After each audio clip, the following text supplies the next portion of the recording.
Welcome back to Triple B Farm Outdoors.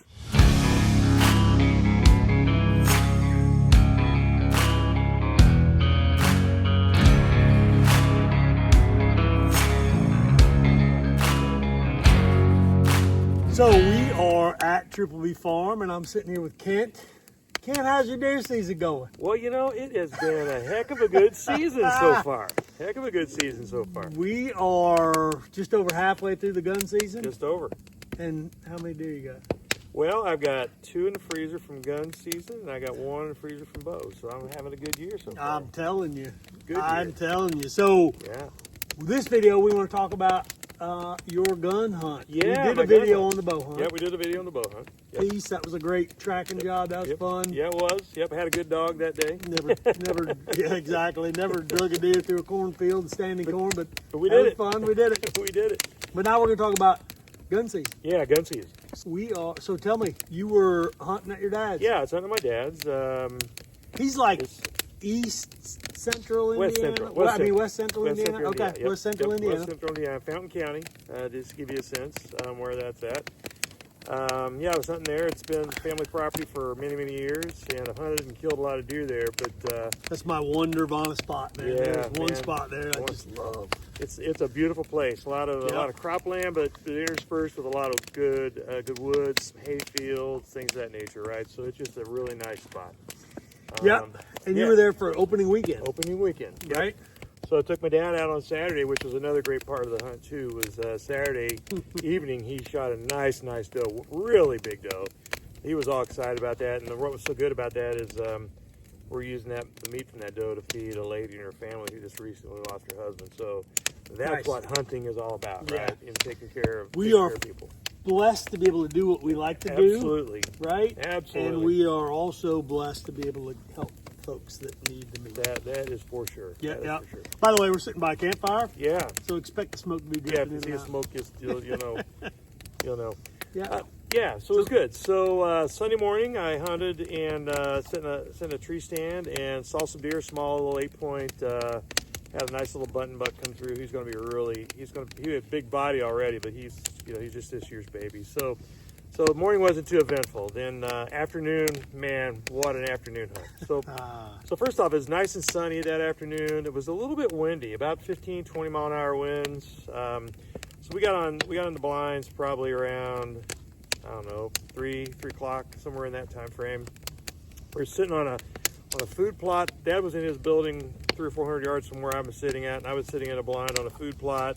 The rest of it was alfalfa. We've got that food plot in one of the first food plot videos Yes, we we did when Yes. we were at your dad's. That's right. That's right. One of the first ones we did Buck forward Jotes? with the Ferminator. Yeah, with the Ferminator. Well, this year we put buck forward Jotes in that time, but this year we actually put in like radishes and Nice. turnips and stuff like that. So Nice. so nice looking little food plot. And like I say, it was really windy, probably 20 mile an hour winds. But about 4 o'clock, 4:30, the wind started laying a bit, and honestly was not expecting to be a really exciting hunt. So I was sitting there. It was coming close to 5 o'clock, and I decided it was time to get my GoPro ready because it's getting down to witching hour. This was Saturday? This was Sunday Opening- evening. Sunday evening, second day. Yeah, second day. And so I'm sitting there and I'm messing around, getting my GoPro, getting the phone turned on so I can control the GoPro and making sure I got the right angle and the right width. And you'll see from the video that I just really didn't have a very good setup on that. But Good try, though. we tried. Stay forever. Yeah. Well, Or B. yeah. Well, probably a C for anyway. So I'm sitting there, and just like I get done setting the camera up, I look up, and standing to my right, just through the last open window I had on the blind, I could see a doe. I'm like, all right, game on. So she's looking the other way, so I lean up real quickly and grab my gun and get it back, ready to go. And as I look around the edge of the window in the blind, I can see something behind this pile of brush about 60 yards away. I see something that looks like antlers maybe. I said, maybe that's just weeds. And all of a sudden it turned. And I said, hey, that's not weeds. Like this tall. Like this tall. Big tall things. I said, oh man, heart starts beating. I said, game is really on now. So, this is about 5:10, 5:15, somewhere in that time frame. So Gets dark about 6, quarter after 6 at that point. Probably 10 quarter after after 6. 6. Something Yep, like that. yep. Then the shoot So light. so I got about an hour's left of shooting light almost, and so I'm sitting there, just kind of waiting for her to move because she's in a spot where she could see right in the blind, and being at 20 yards or so what she was from the blind, I knew any movement was going to be a problem. You think he was with her? I think he was with her. I think he was following her, pushing her along, because you could hear him grunting behind the pile of brush that he was behind, right? And so she just kept moving and moving, and finally she got to a spot where one of the pillars in the blind, pretty wide, maybe 10 inches, 12 inches wide, was enough that I could get my gun up and out the window to where if he moved into position, I would have a shot. So, and I'd made my decision right up front that I was going to shoot him first, because I knew if I shot her and then he would be gone, and I would never get a shot. Right? Smart. Yeah. So, because he was old enough, he was good and wise to the game, and so I had my gun up, and he just slowly kept moving out from behind this brush pile he was behind. He was grunt. She'd look back and flirt with him a little bit, as they do, and she'd just keep walking away, and he'd walk a little further, and finally he came out. He was broadside at, we just figured it out on Onyx, 21 yards. He was where he was.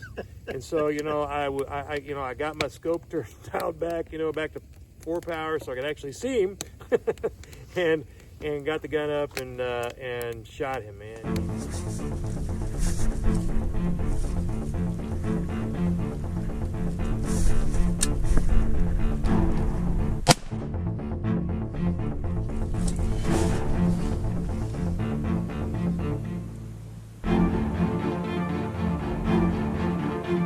Oh man, this is a comedy of errors, and this whole thing. we'll go through that. So I get myself stated out. My heart stopped, slowed down a little bit. I get my gun up, and I'm on her, crosshairs on her, and I pull the trigger, and nothing happens. It's just soft. It comes back. Well, dummy me, I hadn't put another shell in my gun yet. So fortunately, I'm sitting in the blind. I got a little bit of time. She's still standing there. You just shot the biggest buck you ever shot. I know. It happens. I know, exactly. Well, I didn't know that at this point in time. He was the biggest buck I'd ever shot. But anyways, so I said, oh man, I pull the bolt back. The brass kicks out. I push it forward. Put up again. Crosshairs on her. Good spot. Good and steady. Click. Click. Nothing. I'm like, what in the world? Because I reload my own ammo, and the first thing I thought was, oh man, I've loaded a bad shell. So I pulled it back real fast to realize that I'd never got the bolt back the first time far enough to grab a bullet and shove it back up into the changer. Chaos. Yeah, basic chaos. So at this point in time, my heart's really beating hard because I'm thinking, man, she's going to take off at any second. Fortunately, she didn't. I'm trying to get my heart to to slow down beating. So I just took out a buck and a doe. The buck I shot first. He ran, died. Then the doe ran across the field and stopped. I shot him at about, let's see, I'll measure him a little bit, but it's probably in the 35 range. And I shot her just a little over 115. Oh my gosh, I am just about to freak out. So it's time to go looking at what we got. All right, here we are walking up on him. Oh my gosh. Look at this bruiser, would you? He has got so much junk on his head, it's unreal. Oh my gosh. 1, 2, 3, 4, 5, 6, 7, 8, 9, 10. 10 points on this dude. Oh my gosh. What a bruiser. He is an unbelievable deer. Oh my gosh. I cannot believe it. Big body. Holy cow. Look at that. So here's his girlfriend. She was, you can see he was laying over there. You can see back there, and she was all the way over here. So 125 yards from where I was sitting. So good day. Good day. The funny part of that story is there's more. Yeah. Because the other part's pretty funny. Yeah. Well, the other part is pretty funny. Well, let's say this. The interesting part of the story, that field is my place. Because last year on Sunday evening of opening weekend, I shot a buck and a doe, just in the reverse order. The doe came out early. I shot her. 45 minutes later, I was able to grunt a buck over to the other side of the fence and shot me. Yeah, that is my spot. I love that spot. So that was a fantastic hunt. I just, nothing like that. Turned out to be the biggest buck I've ever shot in my life. He's got a bunch of junk, 10 point.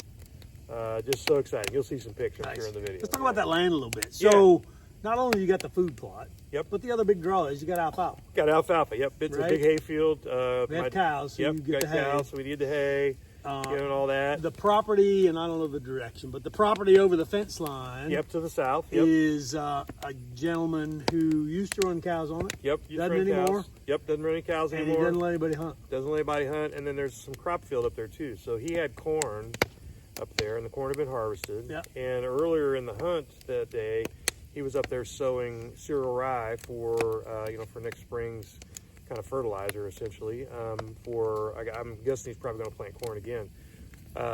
So he was up there kind of creating some disturbance, which I was a little bit worried about. He was out there by 4:15ish probably, and and then things started happening at about 5 o'clock. But that's a spot where you've got everything they need. Yes, absolutely. His property is super thick. Yep, super thick. Nobody hunts it, so they can get some age on them. And you can be selective on what you want to shoot. That's right. They got water close with a big creek. Big creek, yep. It's perfect for deer. Yeah, it is perfect for deer. They've got a lot of cover. There's some good bedding areas where old pasture where he had his cattle has grown up now pretty thick and tall. It's got some scrubby trees, so they've got great places to lay.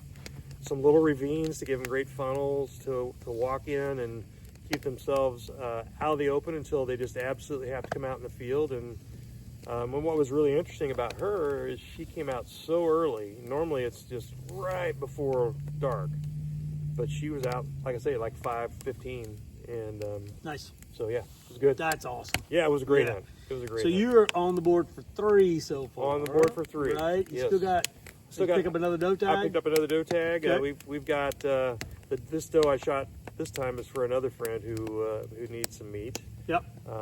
And so I'm gonna butcher the doe for her. You're gonna give the does away that are the best meat, and you'll keep the buck. Keep the buck. Yep. Yeah. Well, we're gonna do some butchering Monday, Tuesday. Monday, Tuesday. They've been hanging in the cooler. In the cooler. So looking forward to maybe trying some tomahawk rib. We'll try some tomahawks. I think so. Yeah, I think what I want to do with them is do some two-bone tomahawk chops out of the back straps. Nice. And we'll just see how it works out. Right. I mean, it's worth the fun of trying. It is. Today is the second Saturday of the season. Yes, second Saturday. And you may wonder why we're sitting out here and not in the woods. We hunted this morning. Yep. There were a handful of shots, not a lot. Not a lot. We think one of our neighbors got a good one. We heard them hooting and hollering. Good for them. Saw some does. Yeah. But we got a cookout tonight. Yep. We're gonna do some venison backstraps. Yes, we are. With some quail and some other stuff. So we decided Kent and I were gonna start drinking a little beer and start the bonfire early. Absolutely. Sounds like a good time. Thanks, brother. Dude, it's awesome. Congratulations to you. Thank you much. I might get one this year. We'll see. I'm hoping you do, man. We're going to go up there in muzzleloader. Yes, we are. We're going to go back up to your dad's farm for muzzleloader. Back in muzzleloader. That's right. Yeah, that's right. I'm sitting in the honey hole this time. We'll take some. You should. We're going to take some more deer out because there is a ton up there. And we especially need to take out some does. So. Yeah, we did a deer survey. Yep, that's right. And there are a lot of does. A lot of does. 2-to-1 ratio on that particular farm. Yeah. So we've got some work to do there. Yep. So. By the way, you mentioned it. Your dad got one. Yes, he did. Opening day. He did. We got to show a picture of it. Yeah, well, I'll have to get a picture of that. I've got one. I've got one of him and his doe. Yeah. So, and he was hunting with what? He was hunting with his, believe it or not, a 45 long Colt. Nice. Iron sights. So old school. Your dad likes to do it old school. He does. Shot that deer probably about 47, 48 yards from where he was sitting in his blind, and nice. Yeah, right next to our old family cemetery. It's long since been closed. In fact, that's where she died, was in the cemetery. How appropriate is that? Fitting. Yeah. Dude, congratulations. You're off to a great deer season. We got a lot to do. Got a lot to do. A lot to go. A lot to go. Thanks, man. All right, thank you. Thank you.